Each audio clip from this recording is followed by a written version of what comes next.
Oh, hello guys! Well, as you recall last week, I unboxed a bunch of stuff I got in the mail to set up this tank. And a week before that, I unboxed this tank.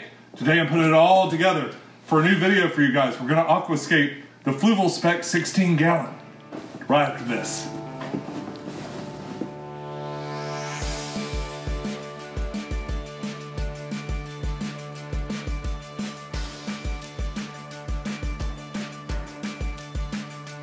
Hey YouTube, this is Pecktec, and for this project I wanted to try something I haven't ever tried before.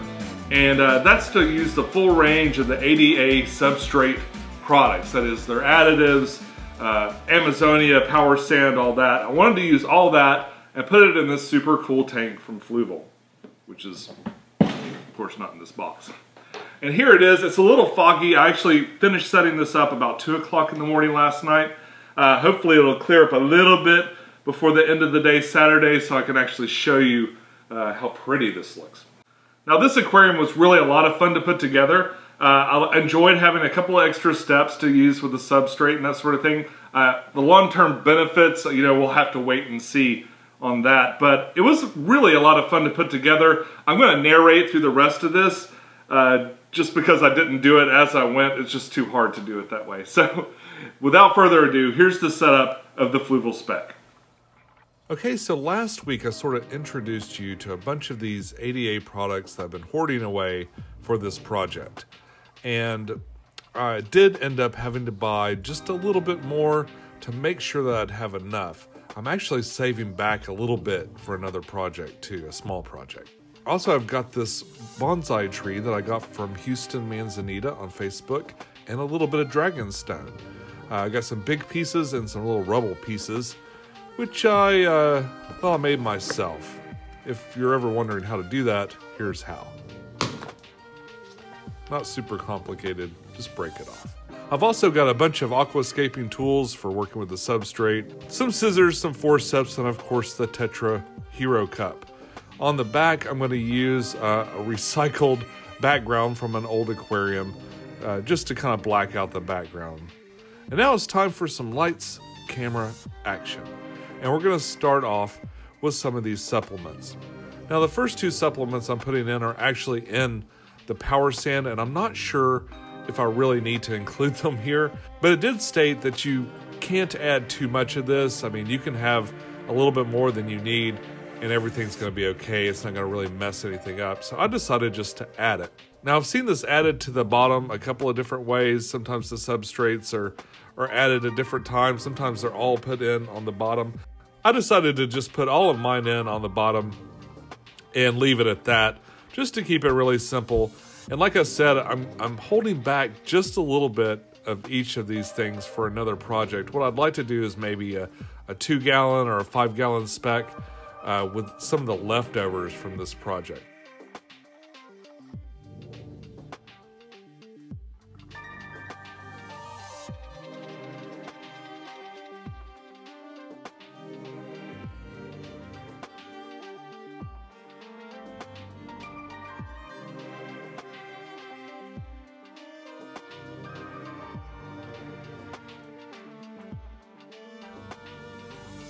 Now, one of the things I was worried about with this is this little vent here at the bottom.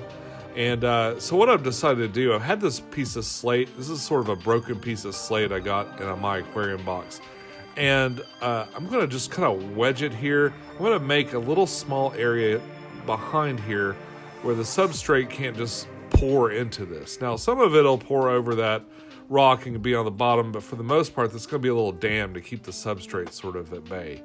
And speaking of substrate, I guess it's time to really start getting this thing loaded up. Here's some Power Sand Special. Now, there's Power Sand and Power Sand Special. The Special has those ingredients I was talking about before. And it looks just kind of like a pumice stone with like some, I don't know, kind of a dirty pumice stone or something like that. It's very granular. It comes in different sizes. If you've got a big tank, or a medium-sized tank. I think there's a medium and large version of this, and they're just bigger granules. This is going to be a nice kind of solid rooting area for the plants. I did add a little bit more than one bag, not a lot more, but maybe like a bag and a half. And this was probably too much.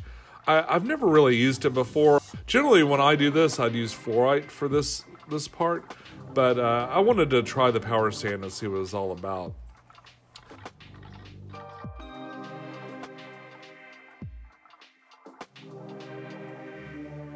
Also, on top of that, we're going to put some Amazonia, and this is a really good substrate. I've used it before. I bought a bag and I used it for several projects, and every time I've used it, the plants have done really super well. So I was excited to get another big bag to play with, and yeah, hopefully it'll do its thing on this tank too.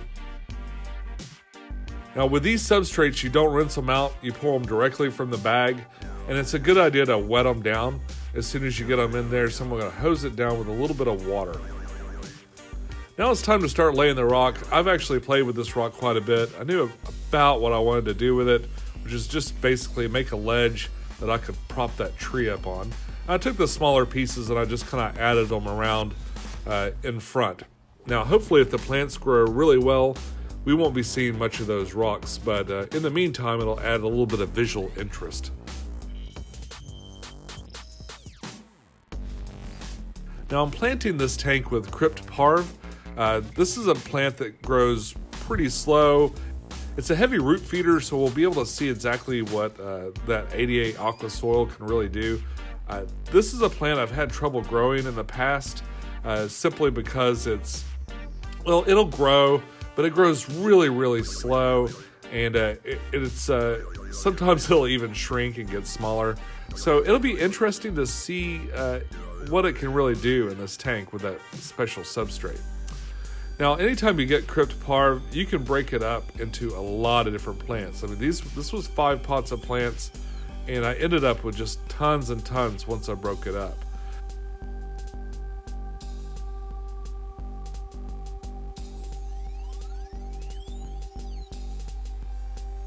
Now, once you do that, you want to do yourself a favor and lay them all out, and try to lay them all in the same direction. It'll just make planting them a lot quicker. Once you get a nice organized set of plants, it's time to go.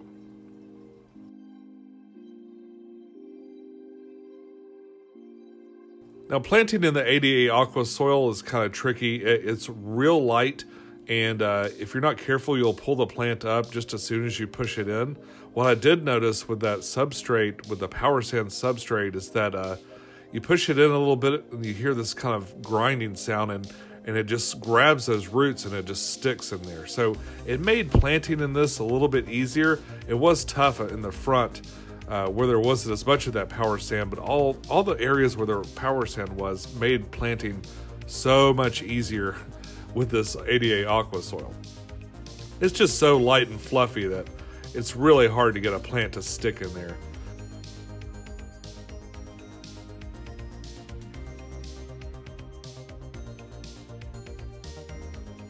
Now I've got a plant that I've never seen before. It's a really unusual plant that someone pointed out to me when I was at the aquarium the other day. And they look like little spiky Miramo balls. And like I said, I've never seen them before. I don't really know what they do or anything much about them. I just grabbed one sample here and I threw it in a couple of different places just to kind of maybe break up the leaf shape. Next up is the Bonsai Tree, and you know, from what I can tell, this looks like some sort of root, and they've taken the top of the root and they've attached some lava rock or something like that to weight it down. I was told that they're completely aquarium safe, and the plan here is to take some moss, and I pulled a bunch of moss out of into the woods tank upstairs, and what I've done is I'm just kind of jamming it in anywhere I can into the roots of this tree. Now eventually what will happen is this moss will start to grow and it'll really fill up and it'll just look like a big bushy ball. And I'm hoping that maybe some of these roots will kind of show up at the bottom or something like that, so we'll get a little bit of that really interesting branch structure under there and really make it look very tree-like. I was worried a little bit about the base. The base of the rock doesn't look a lot like the dragon stone that I'm putting it on, but it did wedge in there just perfectly. It fits in there really nicely, but I don't have to glue it down or attach it, so I can always pull it out and maybe even camouflage it later on if I want to with some dragonstone or something like that. But for now, I'm just going to leave it in there and kind of see how it goes.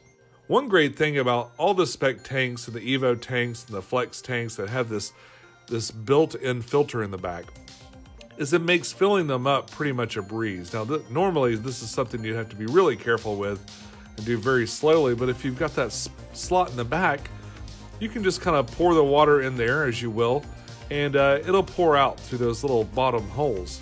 It can be useful to have something in those bottom hole areas to kind of deflect the water a little bit and keep it from messing up your aquascape, but for the most part, it goes on really smooth. Now the only thing really left to do is to trim off a little tab here on the back so I can run my cords through the back lid and pick the color of light that I like and sit and wait for this thing to clear out.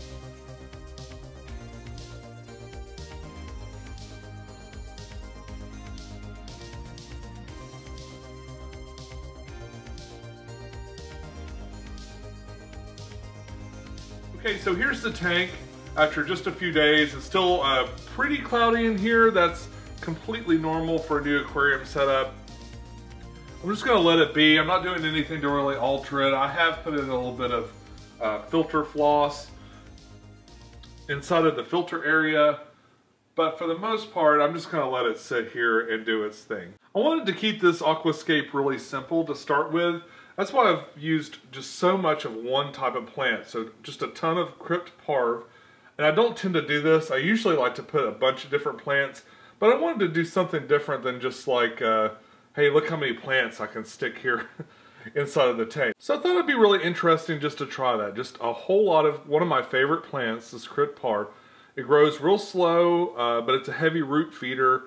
So I could take advantage of all the special stuff I did with the substrate, but also have a plant that's not really tall and not really small either. So it's got kind of this interesting texture to it. And if it thickens up and it becomes, it fills in all these gaps and stuff, I think that that would look really, really cool. Of course, I've also included these little tiny plants too that are completely new. I'm not sure what they're gonna do. To be honest, I still haven't even looked them up. I'm going to probably do that as soon as I'm done here. I'm going to look these up and kind of see what they look like when they get larger. So I don't know if they're going to turn into bushes or stay really small or what, but we'll see what happens with that. The tree's going to look a little janky at first too. These mosses and stuff, when you first put them in, you know, they look kind of like they're sprawling everywhere, but they'll thicken up. That's the one thing I know for sure will grow. In here, under any light almost, under any circumstances, the moss is gonna grow and look really neat. I think that this is flame moss. I'm gonna have to double check my chart. Now when I pulled them off of the trees, a couple of the mosses is sort of blended together. So I'm not completely sure, but I think that this is mostly flame moss and maybe some rose moss, a little bit of rose moss mixed in there too. So it'll be interesting to see how that tree ends up looking later on. There's a lot of contrast in the rocks. Now, these are all dragonstone here, but they're a little bit different color, like they're from different batches. So these have a little bit more of a red hue than this, and it's becoming a little bit more obvious here under the light and stuff. And of course, this lava rock that the tree's on top of here, it looks a little funny, a little off-putting to me at first, but I'm hoping over time, as this grows in a little bit, maybe this is a little less obvious, and as a film settles over all the different items to the aquarium, they'll start to look a little bit more and more alike. I had the same kind of issues with the 210 gallon when I first set it up. I was worried that some of the rocks in the background and some of the foreground items and stuff looked a little bit different, but over time they just kind of started to look more and more alike, and it just all becomes one thing under this environment. So I'm not going to worry about that too much right now. This is just the initial setup. There'll probably be some more plants that go in. With a tree like this, I really wanted, you know, if I'm going to do a little mini bonsai tree, then everything has to have scale. So I didn't want to put any really big plants or any real tall viney plants or anything like that. If this goes the way I've planned it, they'll probably get only a little bit taller than they are right now, and they'll just get thicker throughout here, like more, kind of like a tall carpet. And that will really showcase whatever fish I have to swim in here. And it'll be more of a fish showcase and less all plants. You know, normally when I plant, I'll have stuff in every corner of the tank. So this is a really different scape for me. We're gonna, of course, give it some time and see how it does. So far, I'm not seeing any melting at all, which is kind of unusual, but I see maybe one leaf here or there. It looks like it's melted back a little bit, but everything else looks like it's doing really good. So that's great. That's a great way to start. And cross your fingers, hopefully this will continue to be a cool looking tank in the future. And folks, that's all I have for you today. Until next time, follow your bliss, keep a clean tank, and I'll see you soon. Bye-bye.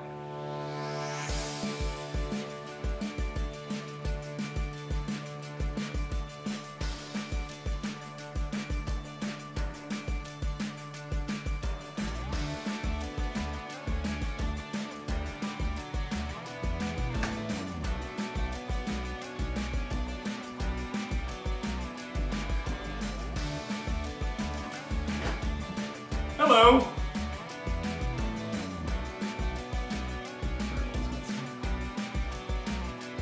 Hello. This aquarium. And I want you guys to... Now this aquarium was a really... Now this aquarium...